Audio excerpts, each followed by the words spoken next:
All of this has required several minutes to describe, but not 10 seconds to experience. I looked towards the old man and the child, marveling as before observed, and they were clothing after the manner of the earthkin, and bore the appearance of extreme youth and extreme age. Is it possible that years affect souls? Do we grow old as well as need garments in the other world?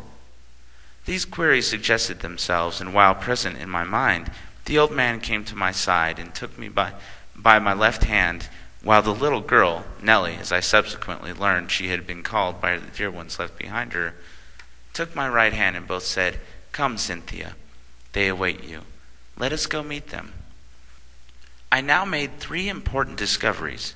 First, that I was yet in the room where my breath had been resigned, that I was clothed in precisely such a dress as I had usually worn, and third, that so far as I could judge, I actually trod upon and walked over a stratum of air, just such air as I had been used to breathe, albeit that was not possible any longer, for the reason that it was all too heavy for my respiratory apparatus, of which now constituted my body, or at least the vehicle of myself, the thinking, acting, living me. My method of locomotion differed essentially from that of my 2 companions, who did not walk, but seemed to glide along at will through the same air, which was now to me quite palpable, for distinctly I noticed that on its touch of a velvety character and quite elastic.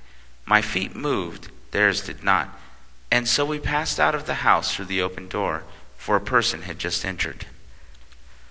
From 1 or 2 incidental circumstances that took place, not essential to the narrative and therefore withheld, I became convinced that unless some incarnate man or woman had raised the latch of the door, it must, so far as I was concerned, have remained shut to all eternity, bearing wind, decay, accident, and earthquake, for in my then state of enlightenment on the subject, I saw no possible means whereby to effect our liberation.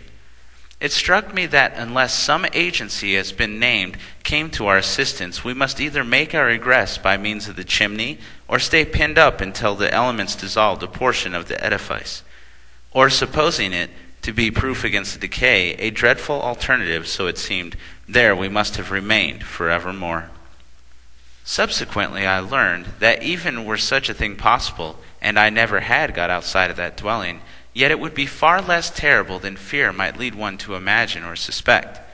For still there would remain not only an infinity of duration, but also a universe to move and be in, quite as infinite in both extent and variety beside. For the soul, I soon discovered, was a vastitude in and of itself, and should happen that not one of the moments of its mighty year be spent in society of others like unto itself, yet there would be but little occasion for a new one.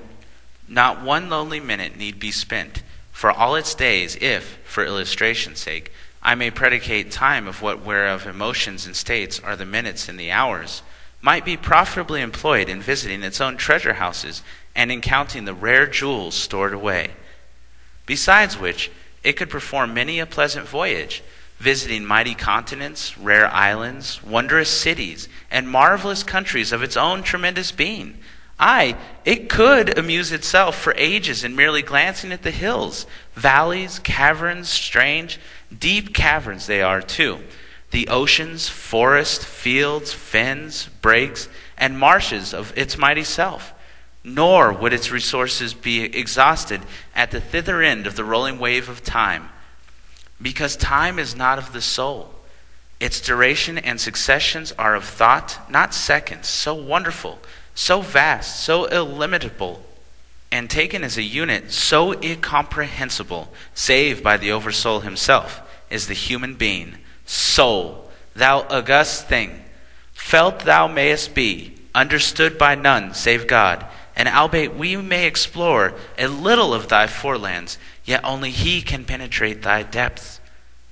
Only he can trace the streams that water thee to their source, and that source can be no other than his divine heart, who forever unseen is never unfelt, an invisible worker afar off, yet near at hand, one who speaketh the banquet and prepareth the feasters, who worketh ever in secret, yet who doeth all things well. So, mighty potentate, victim at once and victor of circumstance and time. Thou enigma which millions think they have solved, even while thou laughest at them, who imagining they have untied the knot, have not even found the clue. Strange riddle, thing of which men think they are well informed, because they have learned a few of thy names, and can call thee psyche, soul, spirit, pneuma, and breath, word names which generally convey about as much of thee to the common understanding as the name words algebra, geometry, music, and number do to the barbarians who hear them pronounced. Of the vast realities underlie the sounds or the signs. Soul, existence, whereof the Euless and pedants learned prate and bluster in long phrase and loud tone, as if thou didst not command silence of him who would approach thee and seek to know thy awful mysteries slumbering beneath thy titles.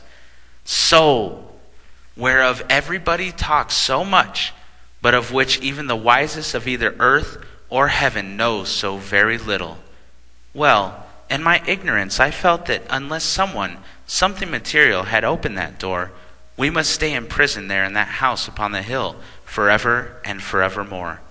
How little, how very little I knew or suspected concerning the mighty powers latent and never yet fully unfolded in any human being, no matter whom, no matter where located, how high in heaven, on earth, or deep down in the bottomless hell, or the blackest Bartharum of the infinitudes of possibility. No one save God can fathom the profounds of soul. Why? Because like him, it is absolutely infinite. Him, in conscious power, it is capability.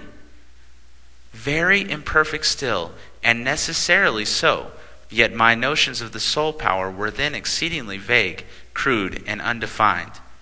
In other and succeeding states to which I subsequently attained, much of this ignorance was dispelled by a new light which constantly broke in upon my being.